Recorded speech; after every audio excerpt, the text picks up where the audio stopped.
নমস্কার বন্ধুরা, অমৃত কথায় আমাদের সকলকে জানাই আরও একবার অনেক স্বাগত। তো বন্ধুরা, আজ আমি আপনাদেরকে বলবো কেন পালিত হয় রথযাত্রা। 7ই জুলাই রথযাত্রা। জগন্নাথ, বলভদ্র, সুভদ্রার রথের এই তথ্য জানলে চমকে উঠবেন। তার সাথে জানাবো তাদের রথের নানান বর্ণনার কথা। তো চলুন শুনে নেওয়া যাক। আষাঢ় শুক্লাপক্ষের দ্বিতীয়া তিথিতে পালিত হয় রথযাত্রা। এবছর 7ই জুলাই রথ। এই তিথিতে জগন্নাথ, বলরাম ও সুভদ্রা রথে চেপে নগর ভ্রমণে বের হন। দ্বিতীয়া তিথির সময় ও জগন্নাথ, সুভদ্রা ও বলরামের রথ সম্পর্কে নানান খুঁটিনাটি জেনে নিন। জগন্নাথ অর্থাৎ বিশ্ব ব্রহ্মাণ্ডের ঈশ্বর। জগন্নাথ স্বরূপে আসলে বিষ্ণুর পূজা করা হয়। আষাঢ় শুক্লাপক্ষের দ্বিতীয়া তিথিতে রথযাত্রা উৎসব পালিত হয়। এই দিন জগন্নাথ, বলভদ্র ও সুভদ্রা রথে করে নগর ভ্রমণে বের হন। পুরীর রথযাত্রা বিশ্ববিখ্যাত। তবে পুরী ছাড়াও পশ্চিমবঙ্গ সহ ভারত ও বিশ্বের বিভিন্ন স্থানে রথযাত্রার আয়োজন করা হয়ে থাকে। স্কন্দ পুরাণ, নারদ পুরাণ, পদ্ম পুরাণ ও ব্রহ্মপুরাণে রথযাত্রার উল্লেখ রয়েছে। এবছর কবে পালিত হবে রথযাত্রা, কেন এই উৎসব পালিত হয়, সেই সংক্রান্ত নানান তথ্য বিস্তারিত জানানো হবে। কবে রথযাত্রা? হিন্দু পঞ্জিকা অনুসারে আষাঢ় মাসের শুক্লাপক্ষের দ্বিতীয়া তিথির সূচনা হবে 7ই জুলাই সকাল 4:26। এই তিথি সমাপ্ত হবে 8ই জুলাই 4:59। উদয়া তিথি অনুসারে 7ই জুলাই রথযাত্রা পালিত হবে। রথযাত্রার পালন সম্পর্কে নানান কাহিনী প্রচলিত রয়েছে। এক কাহিনী অনুসারে জ্যৈষ্ঠ মাসের পূর্ণিমা তিথিতে জগন্নাথকে স্নান করানো হয়। তারপর তিনি অসুস্থ হয়ে পড়েন। তারপর প্রায় 15 দিন জগন্নাথকে একান্তবাসে রেখে তার সেবা শুশ্রূষা করে তাকে সুস্থ করে তোলা হয়। আষাঢ় মাসের শুক্লা দ্বিতীয়া তিথিতে জগন্নাথ সুস্থ হয়ে একান্তবাস সমাপ্ত করেন এবং সকলকে দর্শন দেন। জগন্নাথের দেখা পেয়ে সকলে আনন্দিত হয়ে রথযাত্রার আয়োজন করেন।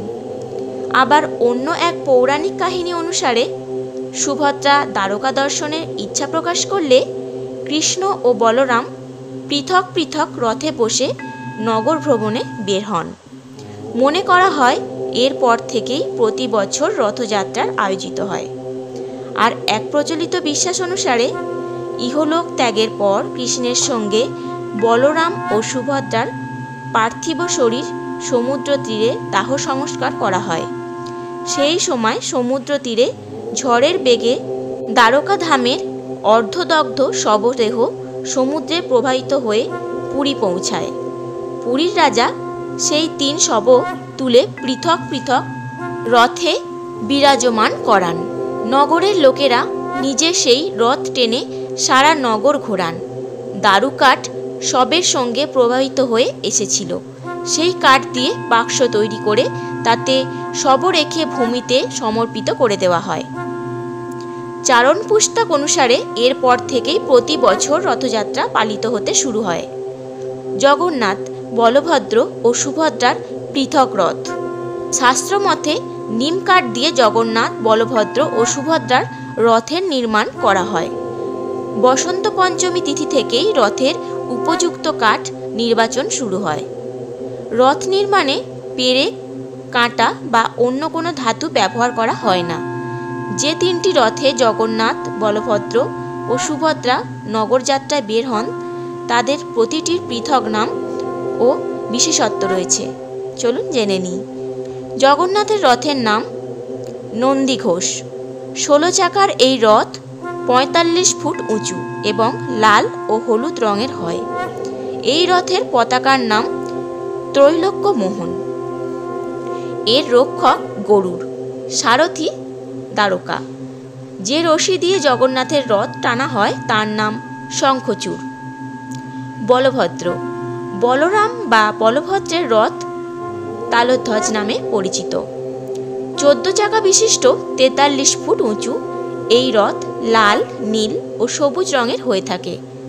তালধ্বজের চূড়ায় যে পতাকা শোভা পায় তার নাম ওনানি। এই রথের রক্ষক বাসুদেব, সারথি মাতালি, দড়ির নাম স্বর্ণচূড়া।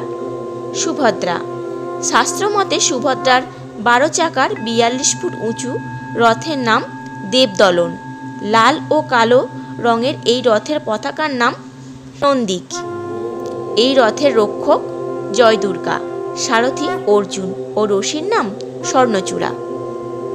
তো বন্ধুরা, কেমন লাগলো এই ভিডিওটি? ভালো লাগলে অবশ্যই like, comment, share and subscribe করতে ভুলবেন না। দেখা হবে আবার একটি পরবর্তী ভিডিওতে। ততক্ষণের জন্যে ভালো থাকবেন, সুস্থ থাকবেন। জয় জগন্নাথ।